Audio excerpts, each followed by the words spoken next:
You're probably very familiar with Neil Armstrong's giant leap for mankind.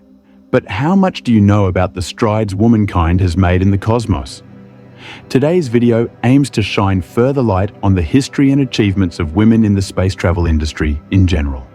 We'll also be paying special attention to a significant mission that proved to be a true milestone for female astronauts. So without further ado, let's get right into it.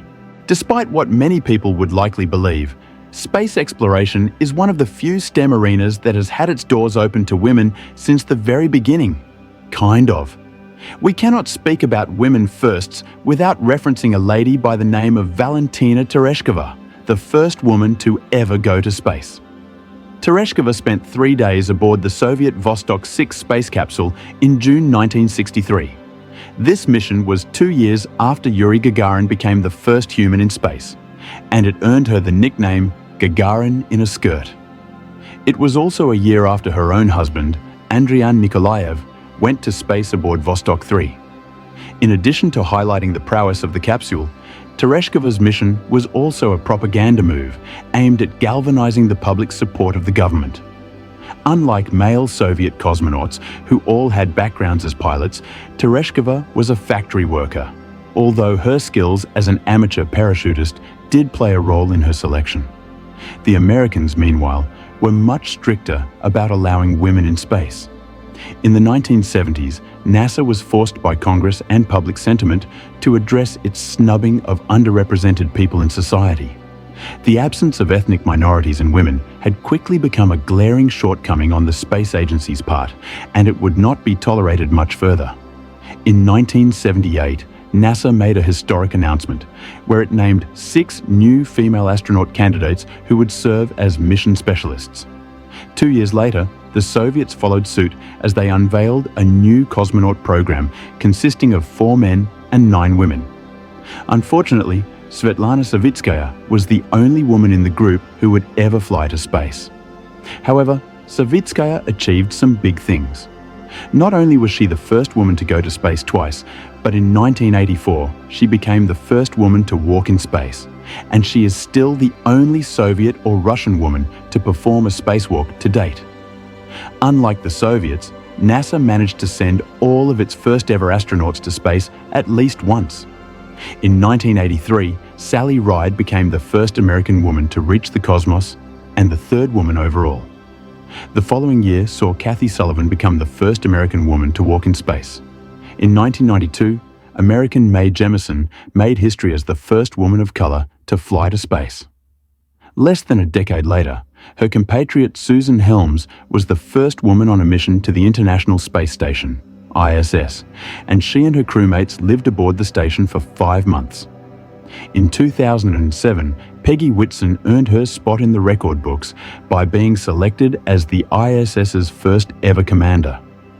2 years later, she earned another promotion and became NASA's first female chief of the astronaut office. Of course, despite all these achievements, women can still be better represented in space. After all, half of the global population is female, yet only 12% of the people who have ever been to space are women. Women astronauts were excluded from the Apollo missions, meaning there has never been a woman on the moon. According to observers, commentators, and industry insiders, sexual discrimination has long been the main barrier for women flying to space. That said, the future looks very bright for female space travelers. NASA's upcoming Artemis program is all but guaranteed to send women to the moon for the first time, and SpaceX's aim for Mars will certainly include women at all levels. A pair of NASA flight engineers made history and earned worldwide acclaim for an achievement that was once unthinkable. Jessica Meir and Christina Koch were part of the ISS crew for intersecting stretches of the expedition 59, 60, 61, 62 series. Koch had initially joined Expedition 59 as part of a Russian Soyuz MS-12 crew before heading back to the ISS for Expedition 60 aboard Soyuz MS-13. During Expedition 59, Koch had been assigned to perform her first extravehicular activity, EVA, alongside second flight engineer Anne McClain in what would have been the first all-female spacewalk. Unfortunately, McLean had issues fitting into the available EVA suit, so fourth flight engineer Nick Hague went in her place. Together, Koch and Hague installed new lithium-ion batteries on the Port 4 truss and installed new cabling for the ISS's onboard robotic mobile servicing system, MSS. Koch would also perform 2 further spacewalks with Andrew Morgan during Expedition 61. Both EVAs were long and grueling battery replacements on the Port 6 truss. Around the same time, Jessica Meir joined Expedition 61 as part of a 3-person crew aboard Soyuz MS-15. During the ladies' shared time together on Expedition 61, the ISS was still in the middle of a major power system overhaul. The two were soon paired together for the next stage of the upgrade more battery swaps on the Port 6 truss. However, an unforeseen issue popped up. One of the space station's 24 battery-charged discharge units, BCDU, had become faulty following the second Koch-Morgan EVA upgrade, causing a partial disruption with the 4B battery channel. With a faulty BCDU, the station would not be able to draw power from its solar arrays and efficiently charge its freshly installed batteries. So Koch and Meir had to fix or replace the BCDU before more battery upgrades could be done. This was to be Koch's 4th spacewalk and Meir's 1st. The ladies got to work 12 minutes ahead of schedule and were soon on their spacesuit's battery power as they ventured outside the ISS. However, they were still in safe hands.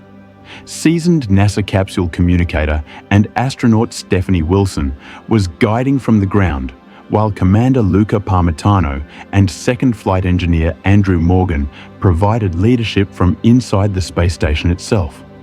With a clear plan of action, the two ladies got to work evaluating and testing the BCDU on the Port 6 truss before everyone concurred that replacement was the best course of action.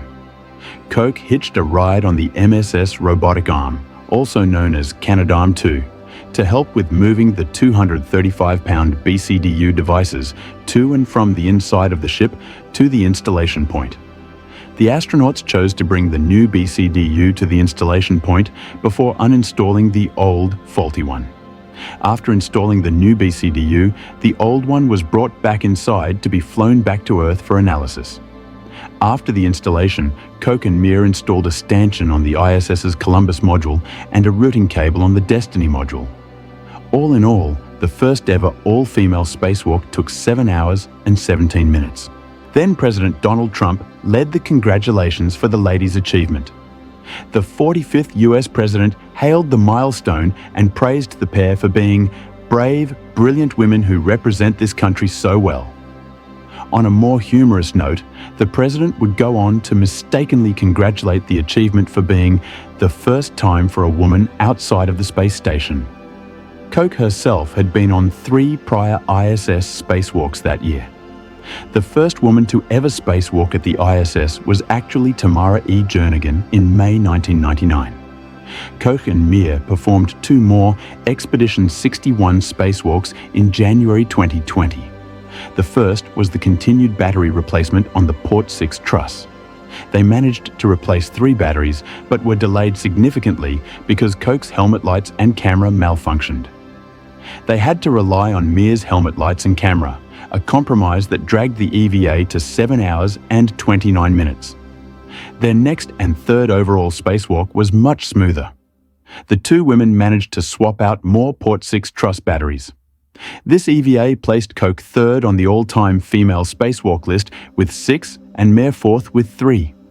In November 2023, NASA astronauts Jasmine Mogbelli and Laurel O'Hara went on the 4th ever all-female spacewalk.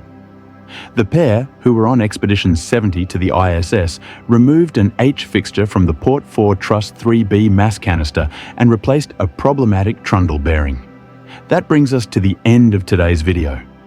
Thank you for watching, and we hope you were inspired by what the fairer sex has managed to achieve with relatively limited opportunities in space. Please share your thoughts with us in the comments, and don't forget to like and share the video. Hit the subscribe button and ding the bell icon so you never miss out on more cool space content. Thanks again, and see you next time.